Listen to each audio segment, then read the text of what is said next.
Hi friends, welcome to Brinda's vision. இன்னைக்கு ஒரு பட்டு சாரியை நம்ம வீட்டிலே எப்படி நீட்டாக தொடச்சி வைக்கலாம் அப்படின்னு தான் பார்க்க போகிறேன். இதே மாதிரி தான் நான் மெயின்டைன் பண்ணிகிட்ருக்கேன் பட்டு சாரியை. ஸோ வாங்க வீடியோக்கு போகலாம். ஸோ இந்த மாதிரி ஒரு கிளாத்து தான் நான் அமேசானில் வாங்கியிருந்தேன். ஸோ ஒரு பக்கம் கிளாத்தும் ஒரு பக்கம் இந்த மாதிரியும் இருக்கும். ஸோ நம்ம பட்டு சாரிக்கு இதை எப்படி பிடிச்சி யூஸ் பண்ணுறதுக்கு வசதியாக இருக்கும். ஸோ இந்த கிளாத்தை வச்சு தான் நான் மெயின்டைன் பண்ணிகிட்ருக்கேன். ஸோ இதை வச்சு இதில் நல்லா டெட்டால் போட்டு அலசி எடுத்துகிட்டு வந்துட்டேன்.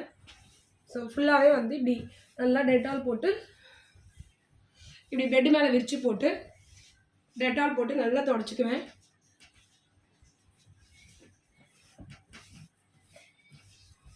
நீட்டாக துடைச்சிட்டு ஸோ முந்தியை மட்டும் ஃபுல்லாகவே துடைச்சிருவேன். ஏன்னா முந்தி எங்கே பார்த்தாலும் படும்ல, அதனால இந்த முந்தியில் இருக்க டிசைன்ஸை ஃபுல்லாக துடைச்சிருவேன். பட்டு சாரியில் என்ன ஒரு ப்ராப்ளம்னா, இது 2500 தான். குரோம்பேட் சூப்பர் சரணா ஸ்டோரில் நான் எடுத்திருந்தேன். என்ன ஒரு ப்ராப்ளம் அப்படின்னா, இப்போ நீங்கள் தண்ணியில் போட்டிங்க அப்படின்னு தண்ணியில் போடலாம், ரொம்ப கேர்ஃபுல்லாக போடணும். ஏன்னா இது சாயம் போகும். இதோட சாயம் அப்படியே க்ரீன் கலரில் ஒட்டிக்கும். அதனால தண்ணியில் போடாமல் தான் யூஸ் பண்ணணும். டபுள் ஷேட் எடுத்திங்கன்னா, நீங்கள் சிங்கிள் ஷேடாக எடுத்தீங்க அப்படின்னு சொன்னால் பிரச்சனையே இல்லை உங்களுக்கு. ஒரு வாட்டி எப்போயாவது தண்ணியில் போடணும்னு நினச்சிங்கன்னா ஷாம்பு வாஷ் பண்ணிக்கலாம். பட் டபுள் ஷேட் சாரீஸ்க்கெலாம் நீங்கள் தண்ணியில் போடவே கூடாது. ஸோ நம்ம அடிப்பக்கம் மட்டும் நல்லா துடைச்சிக்கலாம். ஃபஸ்ட்டு முந்தியை துடைச்சிருங்க. அதுக்கப்புறம் நல்லா எட்ஜஸ் முதற்கொண்டு துடைச்சிருங்க. துடைச்சிட்டு ஸோ இப்போது அடிப்பக்கம் மட்டும் துடைச்சிக்கலாம். எனக்கு அடிப்பக்கம் எதுக்குன்னு தெரியறதுக்காக நான் எப்போதுமே ஒரு முடிச்சு போட்டு தான் கட்டுவேன். அதனால இந்த முடிச்சை வச்சுருக்கேன் அடிப்பக்கம் எதுவும் தெரியறதுக்காக. ஸோ இந்த முடிச்சு நமக்கு யூஸ்ஃபுல்லாக இருக்கும், அடிப்பக்கம் எதுவும் முன்பக்கம் எதுவும் தெரிஞ்சுக்கிறதுக்கு. ஸோ இப்போ ஒரு வாட்டி துடைச்சிட்டு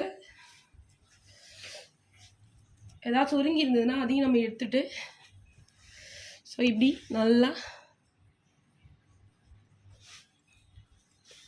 துடைச்சிக்கலாம்.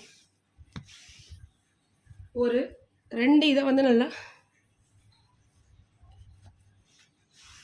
இந்த சாரீ ஒரு ஆஃபரில் போட்டிருந்தாங்க, சம்மர் ஆஃபர். ஒரு 2 இயர்ஸ் பேக் எடுத்திருந்தேன். ஒரு 4-5 தடவை கட்டியிருக்கேன் இது வரைக்கும். ஸோ மறுபடியும் நம்ம இதை வாஷ் பண்ணி எடுத்துக்கலாம். இதோட லிங்க்கும் நான் டிஸ்கிரிப்ஷனில் கொடுக்குறேன், பிடிச்சா வாங்கிக்கோ.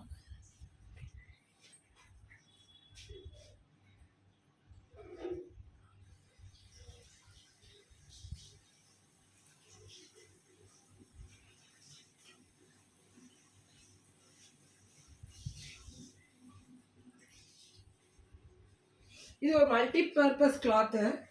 ஏதாவது ஹார்ட் சர்ஃபேஸ் துடைக்கணும் அப்படின்னா இதை யூஸ் பண்ணிக்கலாம். நீங்கள் ஹார்ட் சர்ஃபேஸ்னால் இதை யூஸ் பண்ணிக்கலாம். இந்த இன்னொரு பக்கம் இருக்குல்ல, இதை யூஸ் பண்ணிக்கலாம். இல்லை சாஃப்டாக ஏதாவது துடைக்கணும் அப்படின்னு சொன்னால் இதை யூஸ் பண்ணிக்கலாம். நான் இது மாதிரி இன்னொன்று வச்சு டேபிள் கிளாத்தாக யூஸ் பண்ணிகிட்ருக்கேன். இது சாரிக்குன்னு தனியாக வச்சுருக்கேன். ஸோ அடுத்தது இப்படி விரித்து போட்டுட்டா நமக்கு ஈஸியாக இருக்கும். லைட்டாக தண்ணி பட்டால் பரவாயில்ல, காஞ்சிடும். ஸோ இந்த மாதிரி உள் பக்கமும் நீங்கள் துடைக்கலாம். இப்படி துடைச்சிக்கலாம்.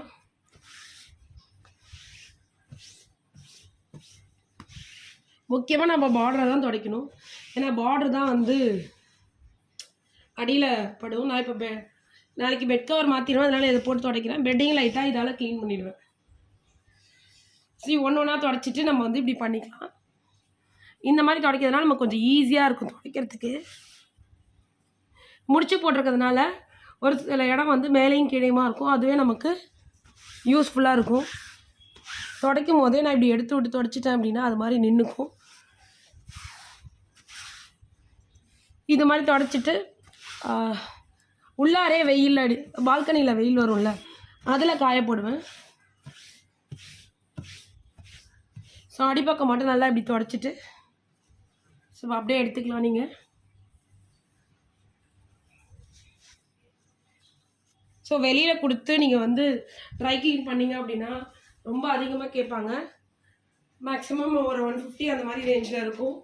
150 to 200 கேட்பாங்க. ஸோ அதனால் நீங்கள் இந்த மாதிரி வீட்டிலேயே பண்ணிக்கலாம். ஸோ இப்போ நான் வந்து இன்னொரு வாட்டி இதை வந்து மடித்து வைக்கும் போதே இன்னொரு வாட்டி அலசிட்டு டெட்டால் வந்து கம்மியாக போட்டுக்கோங்க, ரொம்ப அதிகமாக வேண்டாம். லைட்டாக போட்டு தண்ணியில் போட்டு அலசினா போதும். ஸோ இப்படி போகிறதுனால இந்த பக்கமும் இப்போ தொடச்ச மாதிரி இருக்கும். அதனால இப்படி மடிச்சுக்குவேன் நான்.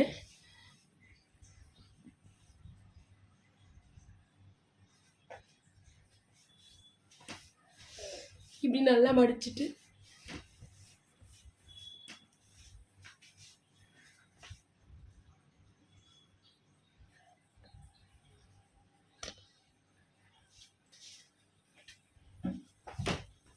கிளியராக தெரியல உங்களுக்கு, அதனால வந்து கரெக்டாக வச்சேன். ஸோ இப்போ வந்து நல்லா தொடச்சிட்டு இந்த பக்கம் ஏதாவது மிஸ் பண்ணியிருந்தீங்க அப்படின்னா இந்த பக்கமும் தொடச்சிக்கலாம். நம்ம ஏற்கனவே தொடச்சாச்சு, அதனால நான் லைட்டாக தொடச்சிக்கிட்டேன்.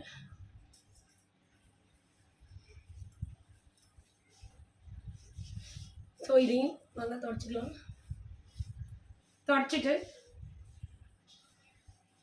ஒரு க்ளீனருக்காக நம்ம என்ன பண்ணலாம், இதையுமே லைட்டாக வந்து அப்படியே தொடச்சி விட்டுடலாம்.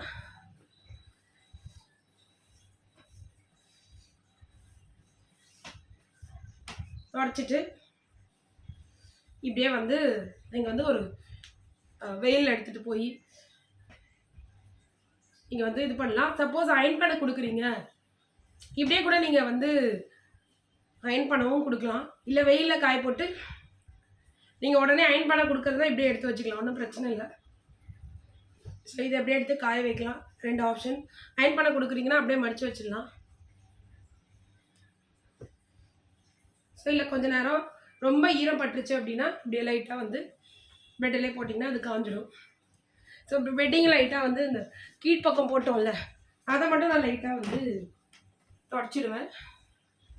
கீழ்ப்பக்கம் போட்டுருவேன். ஸோ இதையுமே நல்லா தொடச்சிட்டு இதை வெயிலில் காய போட்டு நீங்கள் யூஸ் பண்ணிக்கலாம். ஸோ ட்ரை க்ளீன் பண்ணுறதுக்கு பதிலாக இப்படி வந்து நீங்கள் பண்ணீங்க அப்படின்னு சொன்னால் உங்களுக்கு மணியும் சேவ் ஆகும், நீட்டாகவும் மெயின்டைன் ஆகும். அவங்க எப்படி பண்ணுறாங்க நமக்கு வந்து அஷூரன்ஸ் இல்லை. கொஞ்சம் ஒரு 10-15 மினிட்ஸ் ஒர்க்கு தான் இது. ஸோ நம்ம அதை அலுப்பு பட்டுட்டு செய்யாமல் இருக்கிறதுனால மணி கொடுத்து வேஸ்ட் பண்ணுறோம். ஸோ நான் எப்போதுமே வந்து இந்த மாதிரி தான் செய்வேன். ஓகே ஃப்ரெண்ட்ஸ், வீடியோ பிடிச்சா லைக் பண்ணுங்கள், சப்ஸ்கிரைப் பண்ணுங்கள். நீங்களும் இது மாதிரி ட்ரை பண்ணியிருக்கீங்களா? கமெண்ட்ஸில் சொல்லுங்கள். தேங்க்யூ.